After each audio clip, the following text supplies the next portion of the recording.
some countries, sport is like the national pastime. That's But in true. the Philippines, some might say that pageantry is the pastime. That's true. You know what? In the Philippines, we have pageants all over the places. Yes, we have pageants in the barangay, in school, national, local. That's why we really love Miss Universe. It's like it's giving pride and putting the Philippines back on the pedestal. That's why there's an added pressure as a candidate coming from a pageant-loving country. But it's a good pressure. I always look up to our former Miss Universe Philippines. They really did well in the competition. And now this is my time to show who I am, to offer what Rabiya can show to the rest of the universe. So I'm very happy, and at the same time, I'm excited to make all my kababayans proud, and hopefully I do. Why do you think it is that the Philippines love pageants? They have appreciation for beauty. We do love pageant because we used to think that we wanted to be included in the world, I have to be honest, in the Philippines, my skin color used to be not the standard of beauty. I was obsessed whitening my skin because these are the kinds of beauty queen we see on the mainstream. But things were different now. That's why I'm very proud to be a morena. In the Philippines, we call it morena. It's brown skin girl. And to be able to represent, my color, my identity as a true Filipina. Tell me about your journey to being crowned Miss Philippines. In a world that, in a country I should say, that loves pageants. That must have been a very intense process. Tell me about, your journey to being Miss Philippines. Well, my journey was crazy. You know what? I started to be a dark horse. Nobody noticed me. Nobody knows I was in the competition up until the preliminary and the coronation night. And when I won, I received different comments. Of course, there were people who didn't expect me to do well, who think that I cheated. That's why I need to redeem myself in Miss Universe. I really need to do well in this competition. And the thing is, I love pressure. I love criticism. I get better every day with that. You tell me I cannot do that, I turn to you and I'm going to say that, no, I can do it for myself. Good for you. So how does it feel then to be on the global stage? How do you feel to be here in this moment, right now? It's crazy, but I'm overwhelmed with the support, not just from the Filipino community, but also from Thailand, Latin countries who do appreciate me as a candidate, as a person. It motivates me that I am beautiful, I can offer so much in this world, and when somebody believes in you, it gives you that extra energy to really do well and perform well. Do you have a sense with the girls, all of the girls competing, you're competing, but is there a sense of camaraderie with all of the girls? Is there like a real spirit to, sort of motivate each other to do better? You know what? I have a different idea about Miss Universe. I thought it's going to be very competitive, in a healthy way, well, of course. But now I can see every girl helping each other, from fixing those hairs, from trying to zip up those outfits. It speaks of the closeness and the kind of camaraderie that we want to have. The goal of Miss Universe is not just to crown one girl, but also to build a genuine and long-lasting friendships among us. Would you say within the Miss Universe world, the contestants, is there a sisterhood? Are you sisters? There is sisterhood. I can say I was able to talk to different representatives from different backgrounds, different cultures. And despite our differences, there's so much to be highlighted in what binds us together. And that is because we want to empower women. We want to have our advocacies. We want to speak for the things that we love. And that's a celebration of women and the beauty that we have. So coming out of this week, obviously you would love to be crowned Miss Universe. Of course. And that would be wonderful, of course, for any of you. But what else will you take out of this week? What do you think you'll feel at the end of this week, regardless of the result? How will you be a different person? It's the growth and the development that I was able to have during preparing for this dream. I will be honest, there was a moment that I lost my identity. because I was put under pressure. I was in that position in which I feel like I'm not good enough. I'm not a good representative of my country, but I was able to bounce back stronger. And if I was able to do that for Miss Universe, I will be able to do that in life. That is my greatest takeaway from Miss Universe. Okay, so Philippines have huge amount of fans. Yes. I want you to give us a little bit of a message to the fans here and at home. But send a message. What would you say to all the fans in the Philippines? To all my fans from the Philippines and from all over the world, maraming salamat po. Thank you so much for loving me and for believing in me. It means a lot to somebody who is so naive in this industry, who has no idea how to become a beauty queen on the first day of my journey. But because of your love and support, I was able to be the woman that I am today. And regardless of the result, I may or I may not win the crown, but one thing is for sure, I'm gonna make you all proud. You know, when I was a young girl, I used to watch Miss Universe on the television, and I thought, it's so far, it's so big, I can never get there. But to actually be here right now, knowing that in just a couple of days I'll be on that stage, whew, I'm just so incredibly happy, and to be representing for my home country, Thailand. I'm in awe, I'm in shock, and it's the best feeling in the world. I'm so blessed to be here. And I cannot wait to be on that stage and really perform and make my country proud. Well, first of all, congratulations. How does it feel to be here? Thank you. It feels amazing. I cannot believe that I'm here. You know, with the COVID situation, I'm so glad that we're all here and that there's so many girls that are able to be a part of this competition. And what it makes me realize is that the world isn't that big.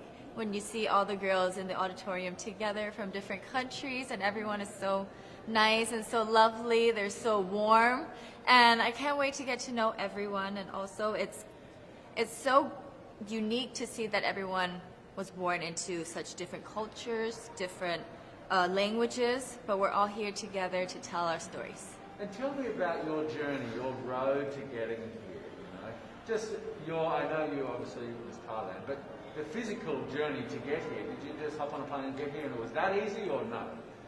Oh my goodness. Well, Thailand is very far away.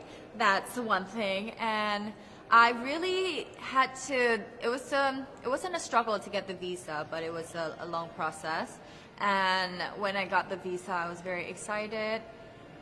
But the journey here, the physical journey, if you can believe it, it was more than 30 hours, all the way from Thailand, yes. So I had to make a stop at Istanbul, and the layover was 8 hours there. Oh my goodness. But it was so amazing. I'm so blessed that some of my teams were able to come with me as well, my national directors. So they were there to keep me company, making sure that I'm okay, and, you know, giving all the support. And in a world of COVID where you can't have family and friends, you know, come with you potentially, Yes. How important is that support here on the ground? How important is it to know that, you know, people at home are behind you? Oh my, it's absolutely everything. Knowing that you've got that support, it is the motivation that keeps me going every day. Every time I see a message online and they're saying that they're supporting Thailand, and you know, it's so nice to see the nation coming together to support their candidate, to support their representative, and it's just how a country thrives. Because we cannot thrive alone, we have to move forward together. Yeah.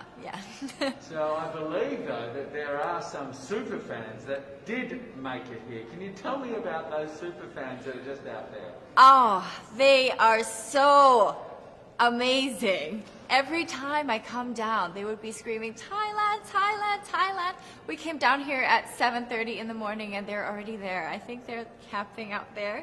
But they've been so supportive, and I actually know quite a few of them. Some of them are big YouTubers in Thailand and flew all the way here just for the competition. But you know, pageantry is so big in my home country, and it's almost like a national sport. So the whole country gets behind it. They're very supportive, you know, and they're just right behind you. And I just want to say thank you to them for being here. I know that not a lot of people were able to be here, but I want to say thank you, because every time I walk down and I hear Thailand, it makes me smile. It puts a smile on my face, and it makes me want to make my day better. I want to go better, and I want to go in with 100% to do whatever it takes. Wonderful. One last question, a couple last questions. How has it been on the ground? How has the week sort of been unfolding? What is your day-to-day like? Give your fans at home and give our viewers a sense of what it's like. What is it like here? It is incredible. It's an incredible journey to have been able to meet all of the girls, because when you know of each other online and you've been messaging, you're on WhatsApp, there's a WhatsApp group, you've been talking, but then to actually come here and meet them in reality, it's just a whole different feeling. And it's just so nice to get to know them better and to know their stories, because each of them are so inspiring and they're so empowering, and they have different stories that make them the woman that they are today. And I think it's just unique to get to know them. First of all, what's up with the crazy Puerto Rican fans? They are the best fans ever. On my way back yesterday from the restaurant, they had a huge flag of the Puerto Rican flag in the Walk of Fame, which is my favorite part of the day, that hallway that we have to go to our rooms. And it's amazing. Of course, we are in Florida. A lot of Puerto Ricans are living here. There's a huge community. So it actually feels like I'm home. And they're amazing. I mean, they're loud. They are very loud. They're loud and crazy. Yes, we are loud, but I think it's just how we express the love and passion that we have for beauty queens and beauty pageants, and more than that, for the people that represent our country. It makes us really shine. We're a tiny island, but we're proud of who we are. Why is it? What is it about the pageant world that you think you love so much? I think it's about celebrating women in general, and in my case, Puerto Rican women. The Miss Universe is a platform that, for the entire history, it's about celebration of women, but we've seen a transition. It was before about how beautifully physically a woman was, and now there's a lot more opportunity to consider the integrity of a woman as a whole, human being. And I think that's something that inspires a lot of people, and that's something that a lot of people feel happy to celebrate. Is that something that you responded to? Obviously you're beautiful, but that idea that there's so much more to a woman and you can make so much more of an impact in the world with your beauty in lots of different ways to help people. Yeah, definitely. I think when we talk about beauty, well, I actually see beauty as a privilege that we don't often talk about. Because when we talk about beauty, if you meet the standard of what's to be beautiful, you often get a lot of trust, you often get a lot of acknowledgement, better treatment sometimes. And I think we need to be very aware of that and learn and think, how am I going to use that to precisely give a good message and to inspire people to see more than just physics. And I think it's a challenging part, because with beauty standards, there's always this experience of maybe intimidation from other people. So it's always a challenge of thinking, me as a queen, how am I going to make it so that people feel comfortable enough to want to get to know me, to want to get to know my story, and to want to get to do their own path as well in whatever it is that they feel passionate for. And how then do you adjust when you're dealing with people, in the regular world? How do you adjust your approach to sort of gain confidence, trust, get their support? What do you do? I think it's about keeping in mind that even though you're carrying a title and there is a responsibility with it, there is a huge need to connect with people. And to connect with people, you need to be real. You need to be aware of the struggles of your community. You need to know what are their needs. And if you have that on your bag, then you for sure will be able to connect with anyone. What are some of the moments in your, Miss Puerto Rico reign? Some of the moments that have been really special to you? Oh, I have to say, I've been loving the rehearsals. Before coming here, I got the chance to work with a famous choreographer in Puerto Rico, just to work on my presence and on stage. And now that we are rehearsing and doing the dances for the music Pitbull will be singing, I have been having a blast. And I love that because it really has showed me that I had many things that I didn't even know that I could enjoy and do well. And I think that's one of the positive things of this platform. It's not only about, okay, this is me, this is my story, this is what I've done. It's also about, hey, this is me and I didn't know I could do that and here I am doing it. So it's very, very inspiring. So would you say, being Miss Puerto Rico and this process, you've discovered things about yourself? Yes, it's been a beautiful journey of a lot of sincerity with myself. Sometimes it was about discovering parts of myself that I didn't know, like the dancing. And sometimes it was about coming back to my most genuine being. And of course, facing the vulnerabilities that you have to face when you are a public figure and when you have so much pressure and so many expectations, not only from your team and the people that are in this sector, but also from people that don't necessarily follow pageants and that therefore have a stricter and rougher view on how you should be as a leader and as a woman nowadays. A small little island, but a very rabid fan base. Do you feel the pressure of Puerto Rico behind you I feel a lot of confidence and strength, and it has always been like that since they appointed me Miss Universe Puerto Rico. We've had such a beautiful legacy in the pageantry industry, and last 2 years we made it big with Chiara Liz going to the top 5 and Madison last year going to first runner-up. So what I feel is a lot of motivation and a lot of security that we have a team of people in Puerto Rico that are very passionate about what they do. So I don't feel pressure. I just feel super excited to be able to contribute to that legacy Puerto Ricans have. Wonderful. I don't want to keep you from rehearsal, but I do want to ask you one more question. Yes. What do you think, coming through this Miss Universe sort of process this week, meeting some wonderful people, making some new friendships, what do you think you'll sort of think and feel and learn about yourself coming out the other side? There is always going to be a moment of doubt when you are in any kind of situation in life that you have to prove yourself to yourself. It's not about proving yourself to others, but about yourself. And these weeks have been, well, this week, it feels like these weeks that we've been working so hard, but it has been about that as well. And one of the things that I've appreciated is how I behave and how I think of myself in regards to the other girls that are competing with me. And it has offered a moment for me to review and rethink how I want to spend this week, how I want to interact with the girls that I feel, oh my God, she could actually win. And I think it's about being sincere at heart and trying to enjoy the best moment of my life, because this is pretty much one of the best experiences in life, and I am very proud. I'm very proud that I'm here.